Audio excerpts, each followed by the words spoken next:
Assalamu alaikum.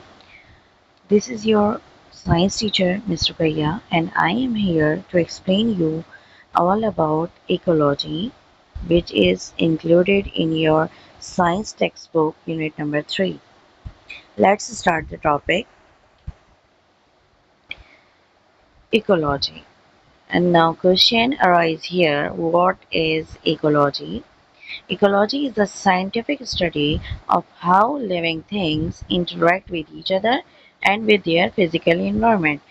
यानी कि ये इकोलॉजी क्या है? एक ऐसी साइंटिफिक स्टडी है जिसमें हम लिविंग थिंग्स का इंटरेक्शन देखते हैं नॉन लिविंग के साथ। Physical environment means non living matter और नॉन लिविंग थिंग्स, जिसके अंदर आपके पास एयर, वाटर, सॉइल, ये सारी चीज़ें आ जाती हैं। ठीक है। अच्छा, इकोलॉजी जो वर्ड है ये ग्रीक वर्ड है और ये आया कहाँ से है? ग्रीक वर्ड है और इसका जो मतलब होता है वो होता है हाउस या होम।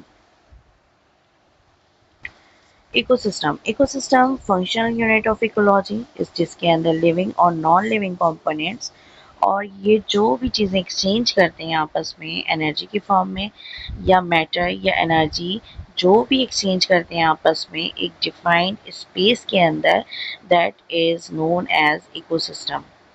इकोसिस्टम के कुछ लेवल्स होते हैं जिसे हम कहते हैं लेवल ऑफ ऑर्गेनाइजेशन। अच्छा, अगर हम बिल्कुल बॉटम पे देखें तो यहाँ पर एक इंडिविजुअल फिश है, यानी कि फिश की सेम टाइप की जितनी भी स्पेशी होगी इसे हम स्पेशी भी कहते हैं। एक सिंगुलर एक जो इंडिविजुअल होता है, जो ऑर्गेनिज्म है, उसे हम स्पेशी भी कहते हैं, ऑर्गेनिज्म भी कहते हैं।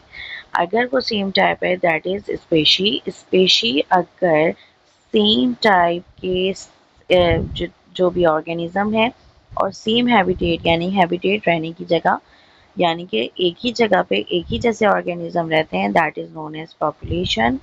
और अगर डिफरेंट स्पीशीज एक हैबिटेट में रहते हैं, that is known as community.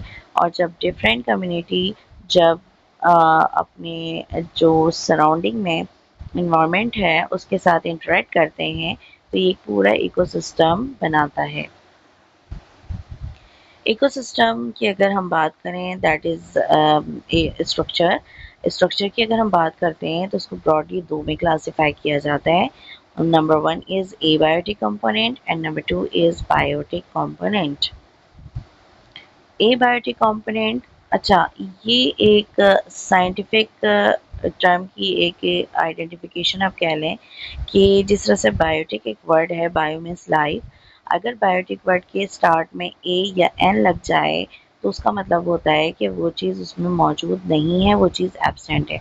यानी कि एबायोटिक इसके अंदर लिविंग थिंग्स नहीं होंगे। जब लिविंग थिंग्स नहीं होंगे तो डेफिनेटली इसका ऑपोजिट क्या होगा?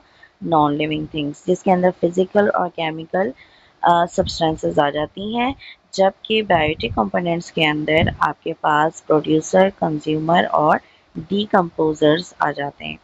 अगर हम इसके फंक्शन की बात करें तो फंक्शन में क्या होता है? दैट इज़ फूड चेन, किस तरह से फूड की एक सीरीज़ बनती है, फूड वेब एक दूसरे से किस तरह से हाईली कनेक्टेड होते हैं, इनके दरमियान एनर्जी फ्लो किस तरह से होता है, न्यूट्रिएंट्स की जो साइकिल है यानी कि वो साइकिल किस तरह से आपस में एक दूसरे के साथ कोऑर्डिनेट करते हैं, इकोलॉजिकल पिरामिड पिरामिड फॉर्म में किस तरह से ये अपने एक स्ट्रक्चर डेवलप करता है, और बायो जियोकेमिकल साइकिल जिसके अंदर डिफरेंट गैसेस और वो आपस में किस तरह से डिफरेंट चीज़ें प्रोड्यूस करते हैं और इन्वायरमेंट को प्रोवाइड करते हैं।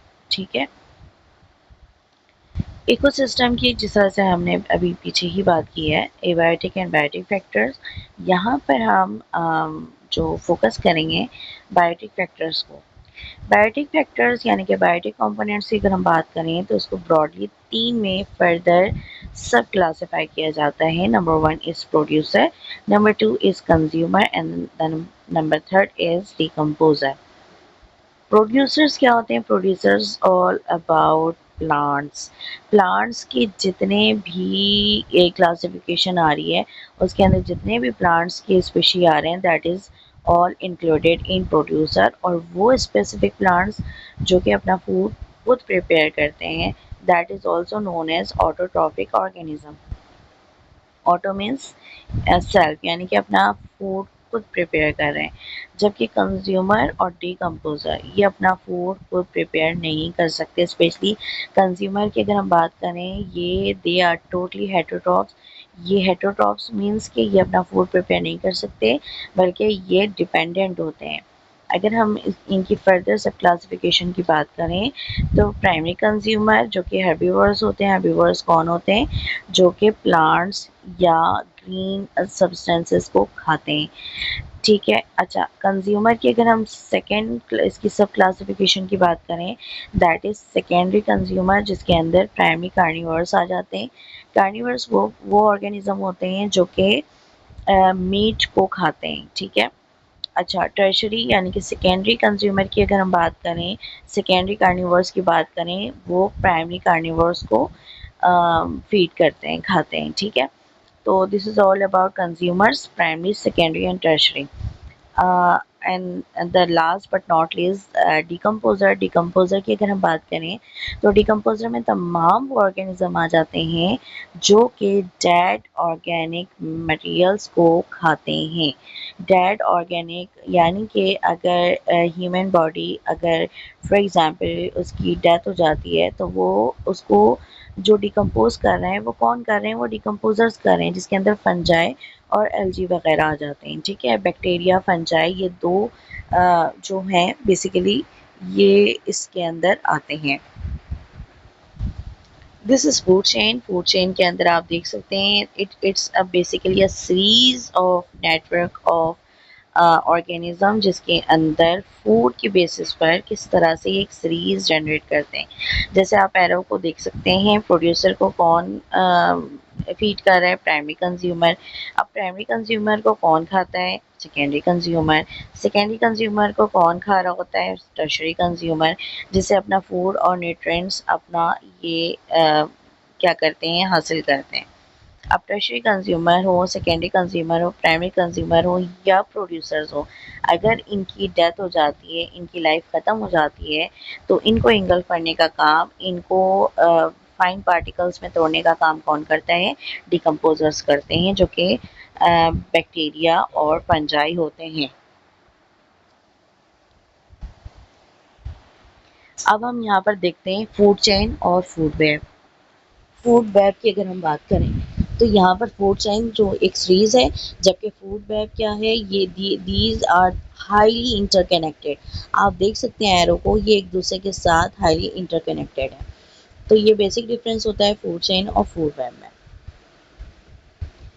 Now come to the point, interaction between organism. यहाँ आप देख सकते हैं प्रेडेशन है, कंपटीशन है एंड सिम्बियोसिस है। प्रेडेशन, प्रेडेशन में प्रेडेटर और प्रे यानी कि शिकार और शिकारी की बात करते हैं कि अगर प्रेडेटर और प्रे है, वो किस तरह से वो अटैक करता है और अब जो उसको नीड होती है फूड की, वो उससे वो हासिल करता है। Competition, it's all about for survival, के कंपटीशन करते हैं कि कौन सर्वाइवल में जो कि हाईली एनर्जेटिक हो और हाईली अपने आप को मनवा सकें, जो इस सर्वाइवल फॉर द फिटेस्ट हो। दीज आर बेसिकली कंपटीशन, ये कंपटीशन के अंदर आते हैं। सिम्बियोसिस के अंदर एक ऑर्गेनिज्म जो है बेसिकली दूसरे ऑर्गेनिज्म से क्या करता है? फूड हासिल करता है, और दूसरा ऑर्गेनिज्म चाहे तो उसको वो नुकसान भी पहुंचा सकता है, या उसको कोई बेनिफिट भी दे सकता है, या उसके लिए ना बेनिफिशियल हो ना हार्मफुल हो, दोनों में से कोई भी नहीं हो सकता, जिसके लिए इसको मज़ीद फर्दर 3 में क्लासिफाई किया जाता है। Number 1 is commensalism, number 2 is mutualism, and number 3rd is parasitism.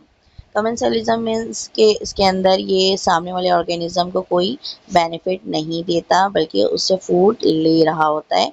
जबकि म्यूचुअलिज्म में क्या होता है कि ये एक ऑर्गेनिज्म दूसरे ऑर्गेनिज्म को बेनिफिट भी देता है और उससे फूड भी लेता है। थर्ड वन इज़ पैरासिटिज्म, जिसके अंदर ये सामने वाले ऑर्गेनिज्म को से अपना फूड तो ले रहा होता है, फीड कर रहा होता है सामने वाले को, बट उसको हार्म भी पहुंचाता है, नुकसान भी पहुंचा रहा होता है। ठीक है। जैसे बहुत सारे ऑर्गेनिजम्स होते हैं। ठीक है, इसको फर्दर हम मज़ीद डिटेल नेक्स्ट वीडियो में डिस्कस करेंगे। Now thank you so much for your patience and listening.